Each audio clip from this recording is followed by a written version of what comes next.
Sejam todos bem-vindos ao terceiro Congresso Internacional de Tecnologia na Educação. Eu sou Sheila Ribeiro, coordenadora do curso de Medicina Veterinária do Unisalesiano.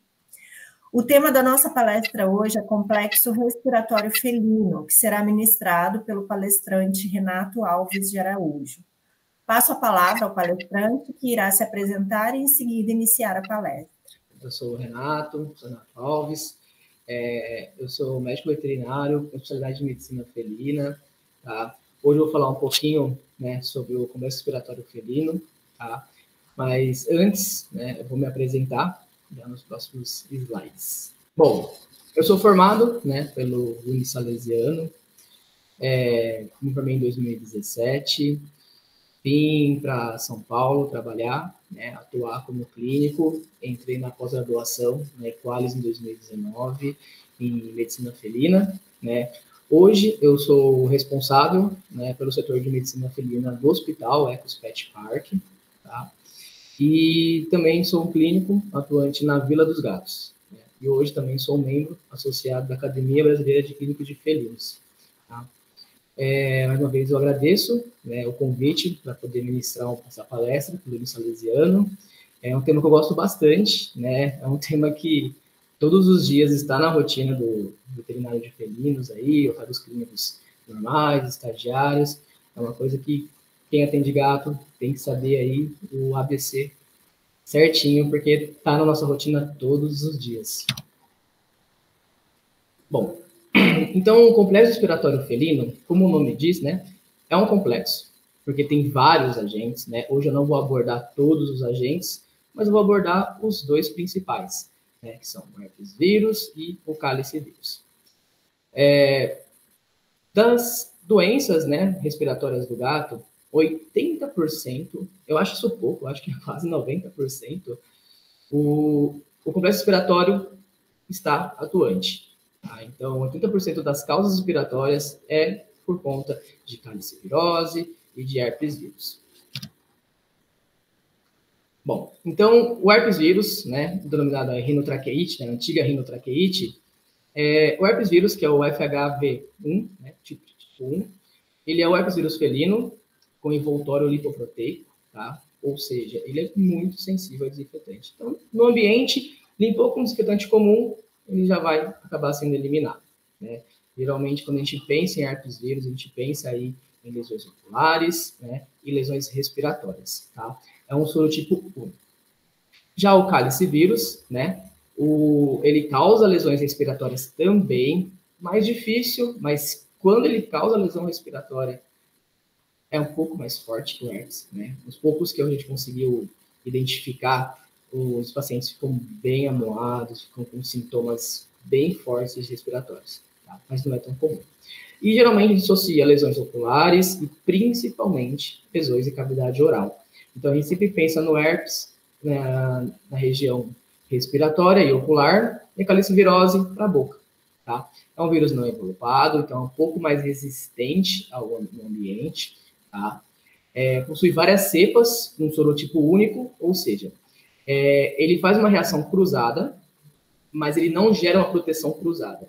Então, o corpo, ele gera anticorpo para qualquer tipo de cepa do calicivírus, porém, essa proteção ela não é tão eficaz, tá? Mas gera um pouquinho aí de anticorpo.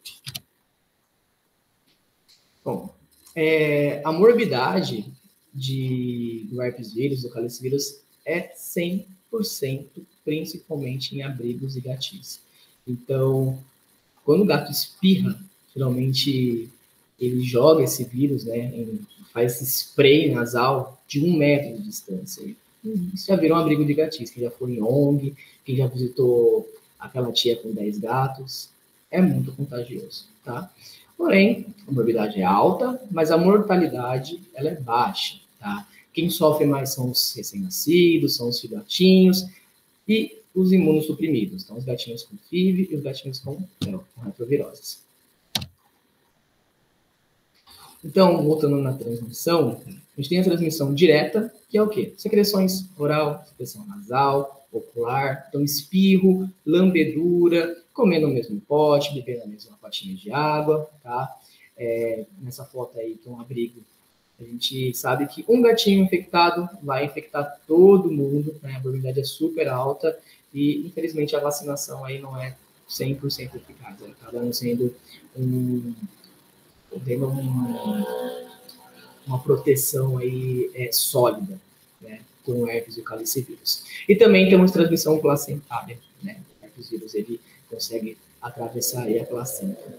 É transmissão indireta, né? Nós temos os espirros, que conseguem abranger aí 1 metro, 2 metros de distância. Temos também os nossos veterinários, os enfermeiros, estagiários, que acabam, de uma forma errônea, na internação, mexendo com o gatinho, e já na correria do dia a dia já passa para outro gato na baia da frente, do lado, e pode sim estar contaminando outro gato. Tá? Uma coisa que a gente vê, hoje não muito, né, com a disseminação aí das práticas cat-friendly, né, mas antigamente, até no próprio interior, a gente fazia baias, umas de frente com as outras, né? E um gato espirra já na cara do outro, né? E fora que isso também gera um mega do estresse, um gato olhando para o outro, então a gente tem uma presa e um predador, um olhando para a cara do outro durante a internação inteira, e isso acaba levando o cortisol, diminuindo a imunidade e fazendo aí herpes e calicivírus atacarem. Então, a gente também tem o estado de portador, né? O estado de portador, ele reflete, então, a capacidade do vírus, ele ficar em latência, né? Ele ficar quietinho ou não no organismo. Então, a gente coloca na literatura que 80% dos animais, quando eles possuem herpes vírus, o calicivírus, eles se tornam portadores crônicos. Sinceramente, para mim, todos os gatos possuem herpes vírus, possuem calicivírus, até que se prove o contrário. A gente sabe, hoje não tem como quantificar, a gente não é da nossa rotina testar todo mundo, fazer teste para herpes, PCR para cálice, mas todos os gatinhos, eles são positivos até que se prove o contrário.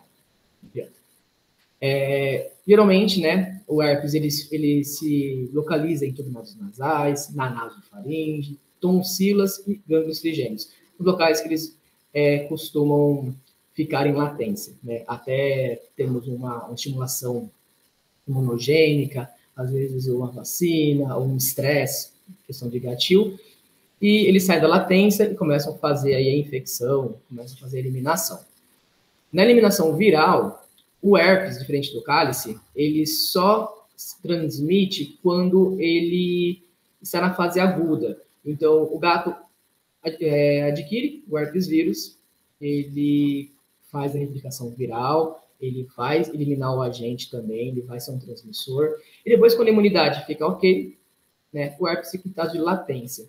Nesse estado de latência, ele não transmite o herpes vírus, tá? Mas se lá na frente ele vai para uma castração, ou ele acaba tendo um estresse crônico, uma outra doença, igual o nosso próprio herpes, né? Ele começa a replicar e ele volta a transmitir. Mas no calicivírus isso não existe. Ele elimina 100% do tempo. A eliminação é contínua.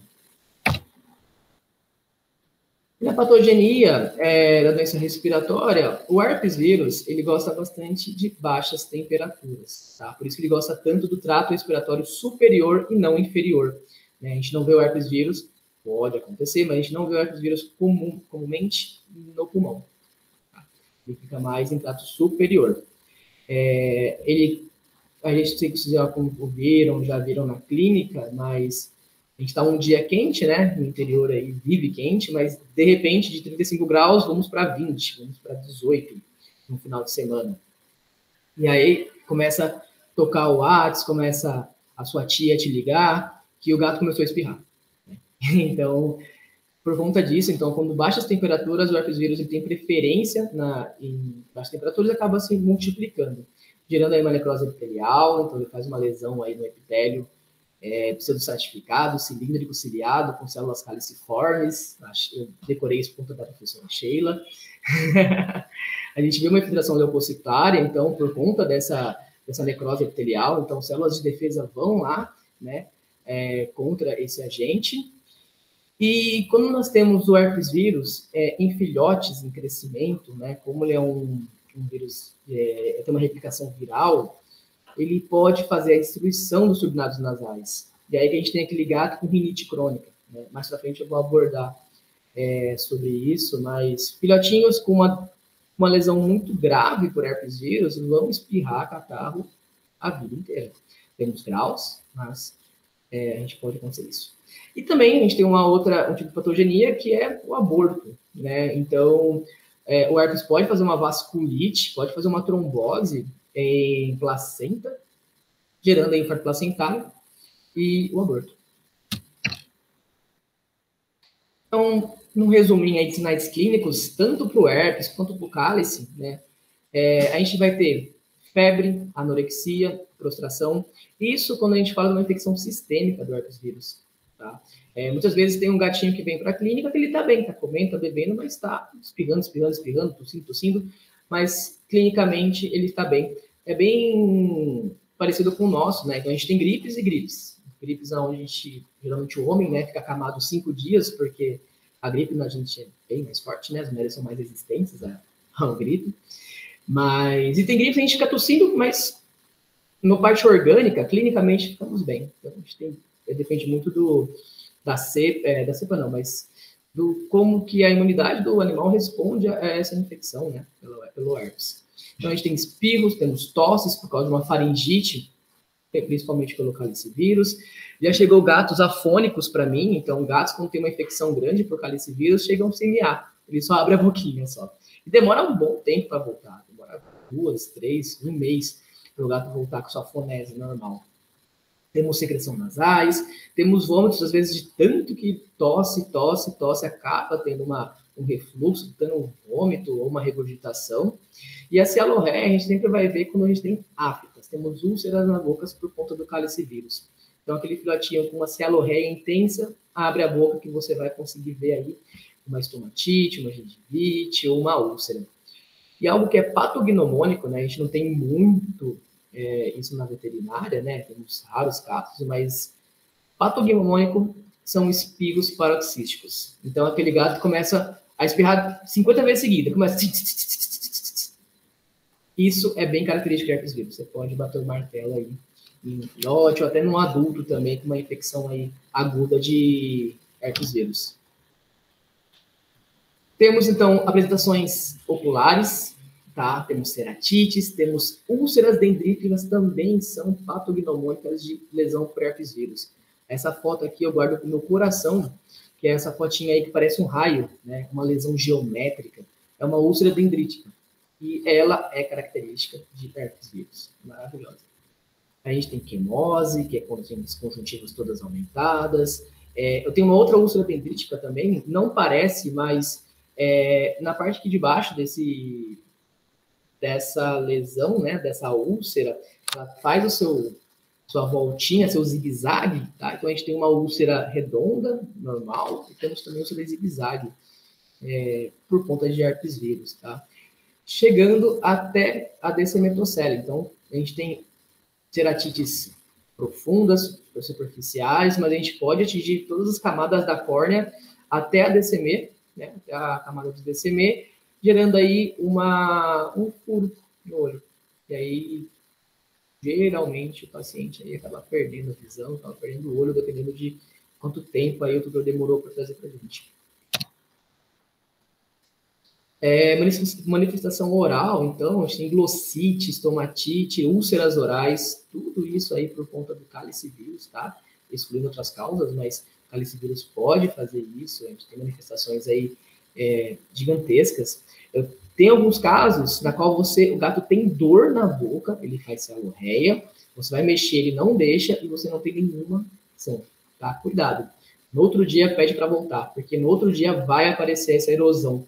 Vai ter a ruptura aí do epitélio da língua, ou até em palato duro, palato mole, e você vai achar no outro dia. Já aconteceu alguns casos comigo que não tinha nenhuma lesão, outro dia pipocou geral aí na boquinha do gato.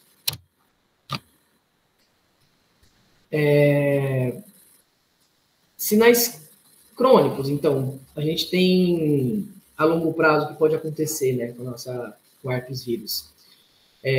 A gente pode ter um paciente, então, que vai acabar espirrando uma hora ou outra, desde um espirro uma vez no dia, a ter aí uma rinocinusite crônica, catarrando o dia inteiro, né? Uma secreção purulenta, esverdeada, e marcando totalmente aí a parede da sua casa, tá? Temos simbléfaros, então é quando a terceira pálpebra ou até a conjuntiva ela acaba se colando, né, por inflamação na córnea, né? E aí existe aí procedimento cirúrgico para poder debridar e retirar aí essa conjuntiva, essa terceira pálpebra que está colada na córnea.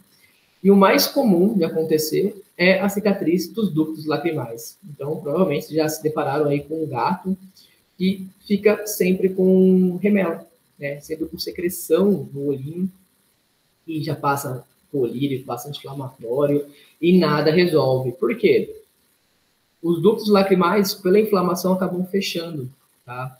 Para conseguir viabilizar de novo esse ducto, existem procedimentos cirúrgicos, né, com catéter, de você realmente fazer aí, como se fosse uma sondagem.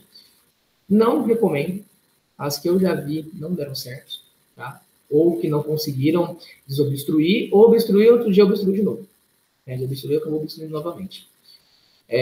Isso é mais estético, não acontece nada demais com o gato. Vai ficar um pouco remelento, né? Mas um teste que vocês podem fazer bem simples é a furosemida. Então, se você tem aí estava desconfiando que está obstruído o ducto lacrimal, põe a furosemida e pelo menos aí em 5 segundos ela tem que descer pelo ducto lacrimal e desembocar no nariz. Então vai ficar totalmente verdinho o nariz. Se não acontecer isso, ele está obstruído. Se acontecer, né, não é essa a causa. A gente tem que continuar a investigação aí. Os sintomas clínicos de calicivirose, que são um pouquinho mais complicados, então a gente pode ter uma hiperemia gengival, um gato que novinho, né, que já aconteceu de perder os incisivos muito novo, né, então 1 ano, 2 anos, perdeu os incisivos e mantém essa linha na gengiva, essa gengivice, essa hiperemia gengival, é certeza que ele tem calicivírus. Isso aí é uma infecção crônica aí pelo calicivírus. O calicivírus, ele não gera, né, ele não é a causa do complexo de gingistomatite felina, porém ele é um gatilho, assim como as retroviroses, como a FIV e como a FeLV. Então, se é um paciente aí FIV positivo, FeLV positivo, e tem o calicivírus, a chance dele desenvolver o complexo de gingistomatite felino é grande. Por uma curiosidade, já vi isso uma vez, tá? Até de conseguir fechar o diagnóstico foi, eu acho que isso é em tudo. Eu consegui achar na literatura sobre o síndrome do gatinho claudicante. Então, o calicivírus, de uma forma errônea, ele consegue fazer, né, espiroquite sem crescimento, ele acaba conseguindo fazer uma poliartrite, né, ou apenas uma artrite em uma região, mas o que eu peguei foi uma poliartrite. O gato começa a ter muita dor articular, ele fica em hiperestesia, do que eu vi, totalmente rígido, como, assim, é bizarro, ele fica chorando de dor, a febre não passa, então a gente já pensou em PIF. Nesse paciente, a gente até começou o GS, a gente, né, não posso falar sobre o GS, mas o tratamento para PIF, e não era. Era calicivirose, fazendo aí a gente sabe hoje que faz um depósito de imunocomplexo nas articulações, gerando essa artrite. Demorou para o gato ficar bem, mais ou menos umas 2 semanas e alguma coisinha, para ele voltar a 100%. A gente fez o tratamento com corticoide, com GS também. Acho que o GS ajudou, porque não, ele é antirretroviral, acaba diminuindo um pouco a carga viral, mesmo não sendo um retrovírus, sendo um vírus, né, a calicivirose, mas ajudou um pouquinho, né? Então, só tomar cuidado, né? A gente vê essa febre intermitente e pensar sempre em PIF. Né? A gente tem muita coisa aí que causa febre, alguns sinais não específicos, mas não é sempre PIF. E a gente também tem, eu acabei tirando o slide, né, a gente fica muita coisa, mas a gente também tem uma cepa do calicivírus sistêmico. Né? A gente não tem relatos no Brasil, mas a gente tem relatos nos Estados Unidos, na Europa. É uma infecção com uma cepa super virulenta do calicivírus, fazendo uma infecção, assim, acabando com o gato, fazendo coagulação intravascular disseminada, coagulopatia, levando a trombose e a fatal, 100% fatalidade. Então, só um a mais aí para vocês, mas nunca vi, só está na literatura mesmo. E o diagnóstico é 100% clínico, ao meu ver. Então, histórico, gatinho que veio de rua, gatinho que veio de abrigo, sem vacina. Sinais clínicos são bem característicos, A gente tem diagnósticos diferenciais, então, para o herpes e para o calicivírus, que são aqueles que eu falei que estão no complexo respiratório, que são a clamídia, que é uma bactéria, tem a bordetella, temos o micoplasma, que não é o hemopheles, tá? Que causa aí anemia em gato. Temos também a esporotricose e o criptococose, que podem fazer aí lesões fúngicas no nariz, remetendo aí um herpes vírus, uma rinotraqueite em si. Não infecciosos, pólipos, Então, massas que podem crescer benignas, que podem gerar inflamação, granulomas, tá? E neoplasias. No diagnóstico hematológico, a gente geralmente não costuma ver, tá, alterações grandes em hemograma, mas quando o paciente está clinicamente ruim, com febre, sem comer, anorexia, apático, a gente costuma ver uma leucocitose com desvio à esquerda, uma linfopenia e não comumente a gente vê uma leucopenia, vê uma anemia, mas quando a gente vê, a gente tem que estar para retrovirose, para FIV, para FeL. Na verdade, tem que testar sempre, Aquele ditado nosso brasileiro, miou, testou. Então, tem que testar. Agora, Renato, quero saber realmente se é herpes, se é calicivírus. A gente pode fazer isolamento viral, pode fazer imunofluorescência, porém, o que é mais comum e que é mais sensível e específico é o PCR. Hoje, em grandes laboratórios, assim como o Texa ou a IRIX, eles possuem um combo, um perfil respiratório, que eles fazem os testes para bordetella, para micoplasma, para clamídia, para herpes, para você, tem tutor que quer saber. O tutor que quer saber o que está acontecendo com o seu gato e você pode aí abrir mão de usar essas técnicas até para também solidificar o seu diagnóstico e trazer aí algo que te ajude, para falar que realmente é herpes ou calicivírus. Então, o diagnóstico foi rápido, não tem muito segredo. Agora, o tratamento, o tratamento, eu já vejo diversos tratamentos. Minha maior casuística, de um atendimento especializado, são tratamentos errôneos com rinotraqueite. Infelizmente, a gente não aprende muito sobre gato na faculdade, Quem gosta de gato vai atrás, vai sempre em congresso, acaba querendo puxar sardinha para o seu lado, Mas a gente sai da faculdade muito cru, e não sabendo nada de gato. Então, eu vejo muitos clínicos tratando com antibióticos sem necessidade, e vai de um antibiótico, vai para outro, e quando chega para mim, eu estou com um proteu super resistente, eu estou com uma pseudomonas super resistente no nariz do gato. Então, pega essas dicas que vocês vão aprender aí a tratar certinho uma rinotraqueite, tá? Então, a primeira coisa que a gente tem que fazer é lavar esse catarro, é tirar essas secreções do nariz. Então, limpeza com flush mesmo. Pega uma seringuinha de 1 ml, puxa o soro fisiológico e lava esse nariz.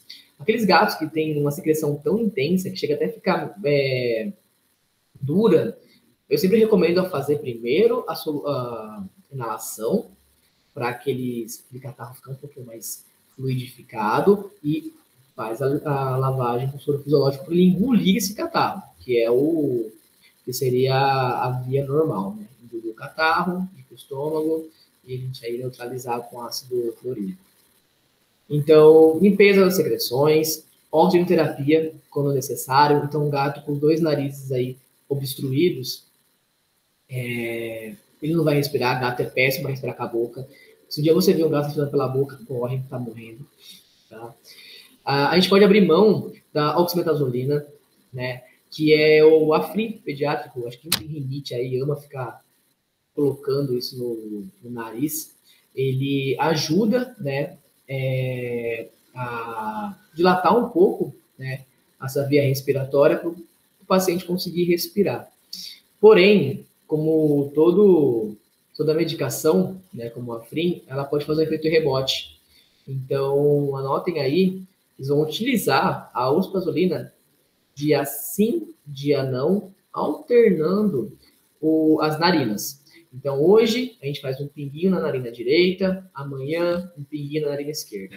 E podem fazer isso até durante 7 dias. Tá? Mas vai ajudar bastante aí o gato a respirar. Gato respirando, gato, né, sentindo o cheiro, ele come. Gato que está obstruído, narizinho obstruído, ele não come. Ou ele respira, ou ele come.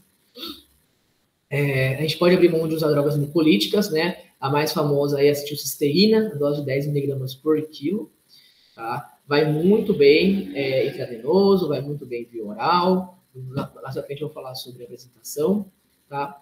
E sobre antibiótico, né? Nós temos que tomar cuidado. Tá? Eu me tornei o chato do antibiótico depois que a gente se forma. Quando a gente se forma, a gente sai da clínica, né? Tudo antibiótico. O pentabiótico, né? E o dexametasona, ela resolve a clínica 100%, né? Você não sabe o que está fazendo, faz o penta e dexa. Só que quando a gente começa a ir em congresso, começa a estudar, realmente a gente vê que nós somos os maiores prescritores. Ei, professora, depois corta isso. Nós somos, os veterinários somos os maiores prescritores de antibióticos, né? Na grande farmácia. E nós somos os culpados de termos bastante resistência bacteriana. Então, nesse guideline, que eu coloquei aqui pra gente, vou mostrar na frente, o que ele indica? Na fase aguda, tem secreção purulenta, só que o gato, ele tá bem clinicamente, tá comendo, tá bebendo, menos que 10 dias, a gente não faz nada, a gente observa. A gente faz inalação, a gente pode abrir mão até de fazer um anti-inflamatório, um corticoide na dose baixa, inalação, lavagem, tá? Agora, 10 dias e não melhorou, continua essa secreção, a gente aprofunda o diagnóstico. A gente vê que talvez não seja só herpes aí, pode ser clamídia, tá? Que gera aí uma infecção bacteriana, pode ter pólipos, tá? Então, após 10 dias, a gente aprofunda o diagnóstico. Agora, se a gente teve uma piora, o paciente está com febre, está prostrado, está com anorexia, a gente trata. A gente pode utilizar antibiótico como doxiciclina, que é, para mim, de eleição, na dose de 5 mg por quilo, BID, tá? Ou amoxicilina com clavulanato, né? Dose de 22 mg por quilo. Não entre na dose do Agemox de 12,5 mg, que é bizarro essa dose. 22 mg por quilo, tá? Não melhorou com antibiótico, não melhorou com corticoide, não melhorou com nada. Aprofunda o diagnóstico. A gente não está falando sobre complexo respiratório felino, a gente está falando sobre outras coisas que podem ser piores, como neoplasia, como esporo, como cripto, tá? E uma coisa mega importante, vocês não vão colocar acetilcisteína no inalador, pelo amor de Deus. Isso causa um broncoespasmo no gato, tá? Nem isso, nem Clenil A, nada.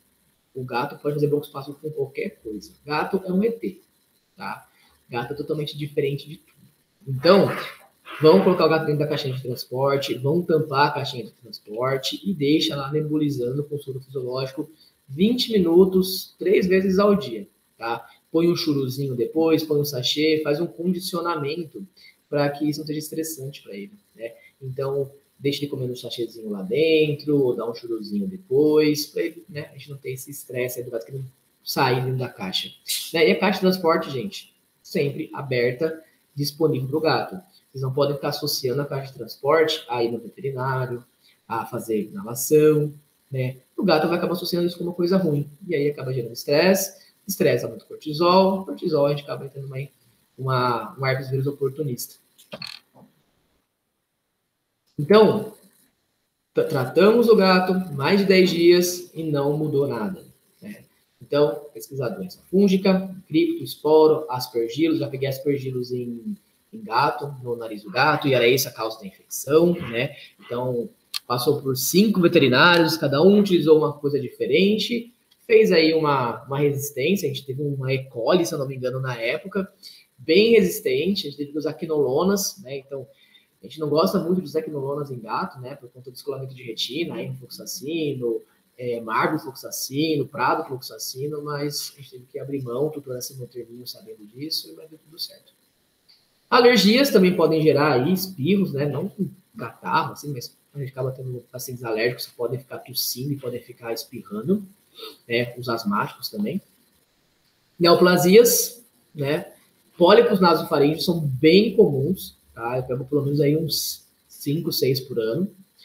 Estenoses, por infecções crônicas, infecções do herpes vírus, acabam destruindo os turbinados nasais, né? Ou estenose por conta de um pólipo, tá?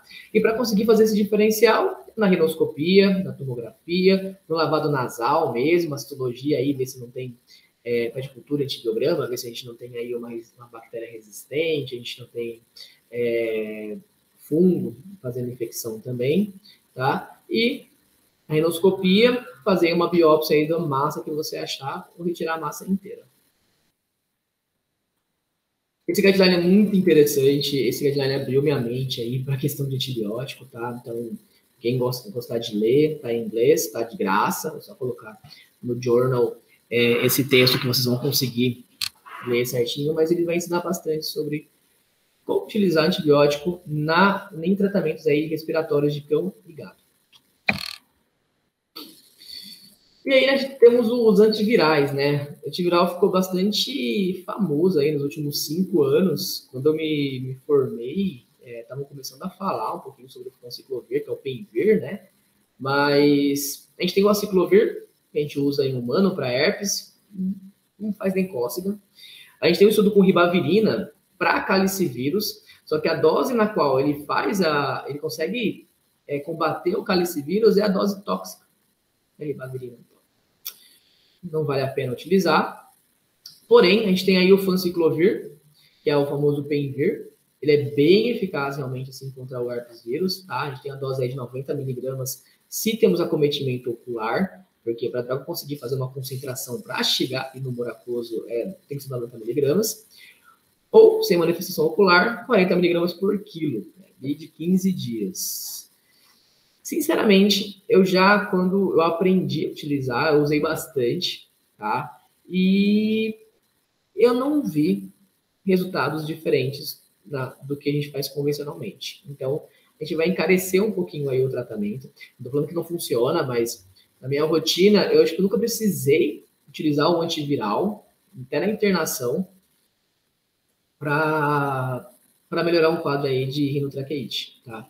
E isso também varia muito de questões, né, gente? Tem gente que atende aqui em Osasco, né? Atende lá no sul de Osasco, pega só gatos ruins, péssimos mesmo, com esporo, gato de rua, e tem gente que atende em outros padrões, onde o pessoal realmente consegue levar, consegue esperando o gato ficar ruim, assim, até o momento que tem que ter uma internação, tá quase morrendo, né? Para dar a última unção. Mas da minha rotina, hoje, como especialista, eu nunca precisei abrir mão, né, do fanciclovir junto, né, nesses últimos 3 anos, já fiz o uso, tirando com ele em via ocular, né, então, vamos fazer a manipulação aí como colírio ele vai muito bem, né, nas infecções por herpes, puramente por herpes. Aqui, né, isso eu vi depois, esse artigo eu vi depois, né, da minha experiência, mas fizeram um estudo utilizando doxiciclina e o fanciclovir e o outro grupo só doxiciclina. E na conclusão é que não houve diferença no tratamento, né? Os gatos, tanto com doxi e fanciclovir, quanto só com a doxi, responderam iguais, né, à terapêutica.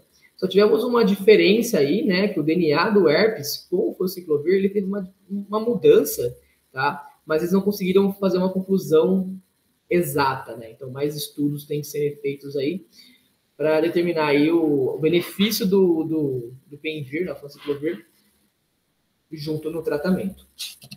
Esse outro paper aqui, né, do Raltegravir, o Raltegravir está muito famoso hoje em dia para o tratamento de FeLV, né? O pessoal lá fora está usando bastante. É um antiviral caro, tá? Eu estava precisando esses dias, está saindo R$700 na caixa dele. E aqui eles fizeram um trabalho, né, com gatos com herpes vírus, né, com manifestação ocular, manifestação respiratória, né, e tivemos sucesso. Eles viram que a duração da eliminação do vírus pela conjuntiva, pelo nariz, né, pela secreção nasal, foram menos graves em comparação do placebo, né. Só que pelo PCR, o título viral, né, a titulação viral, ela não teve diferença de um para outro. Porém, os sintomas clínicos foram menores.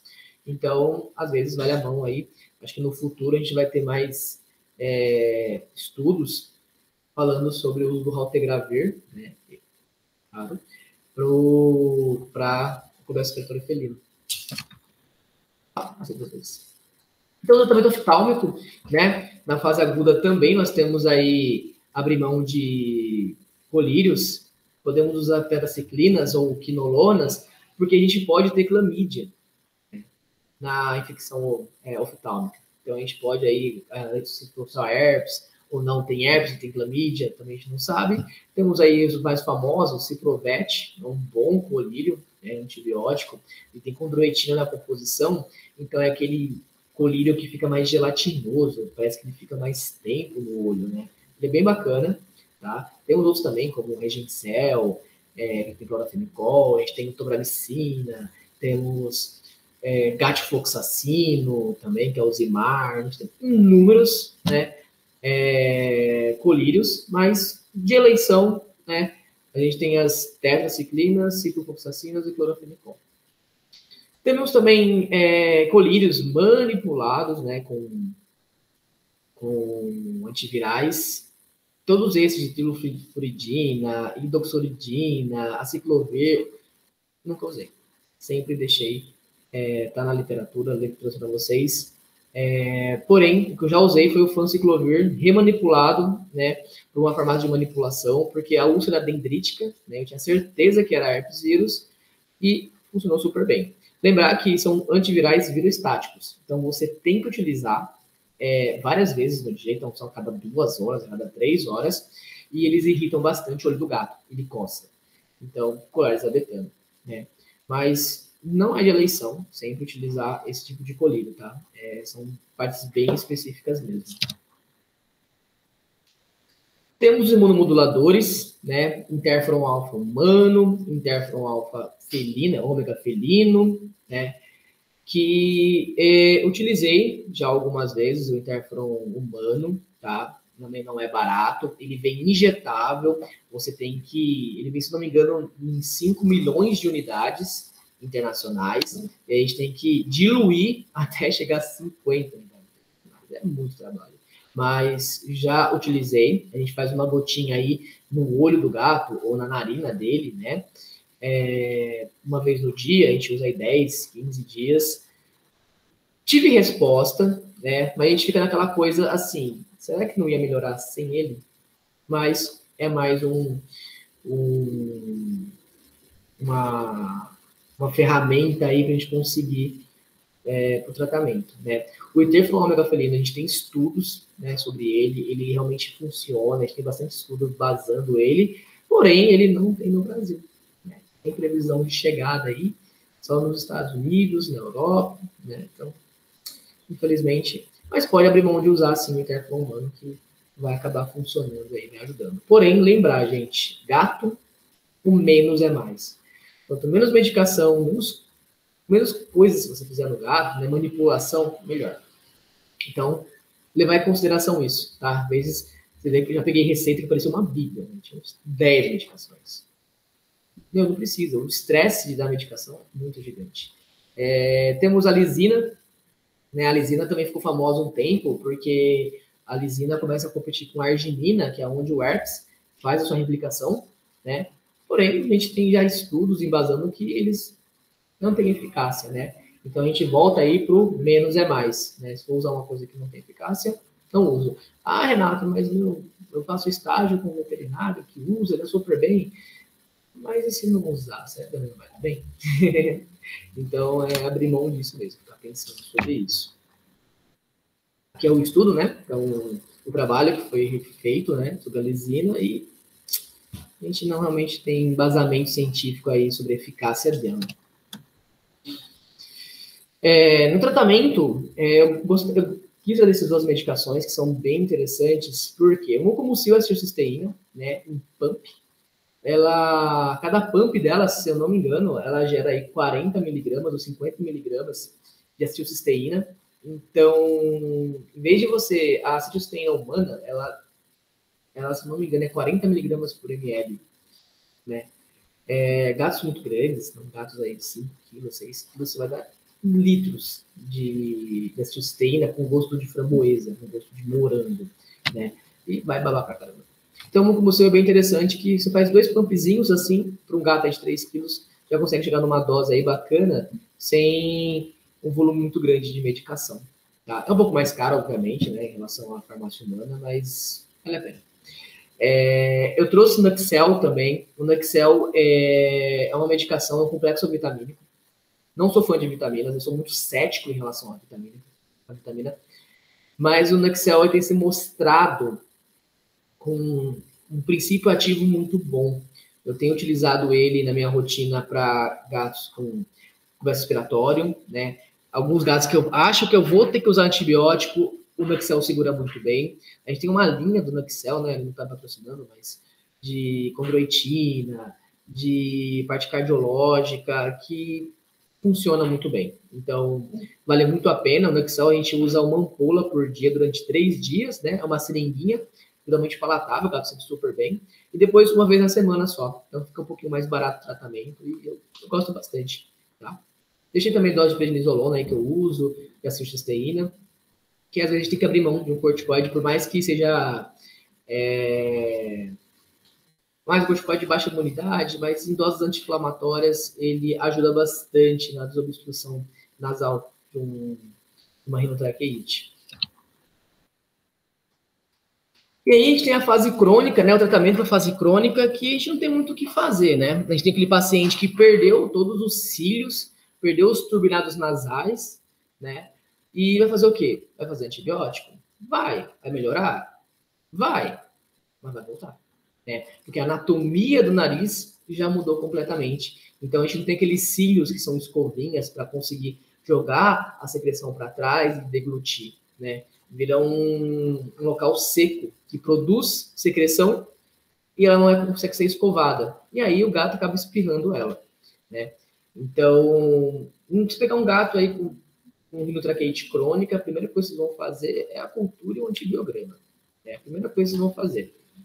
Podem utilizar o interferon para ajudar como imunomodulador, pode usar o Nuxel também, mas o segredo é a inalação. Ela é muito subestimada, mas a inalação ela é maravilhosa nesses casos. Então, 2 vezes ao dia, e depois da inalação, sempre faz uma lavagem aí, faz um flush com soro fisiológico para o catarro estar parado lá, seco, ir para trás, deglutir e dar um alívio aí na respiração do gato. Nós temos vacinas intranasais, que não temos aqui no Brasil, tá? Mas são muito boas. Eles geralmente pedem para utilizar antibiótico 5 dias antes, né?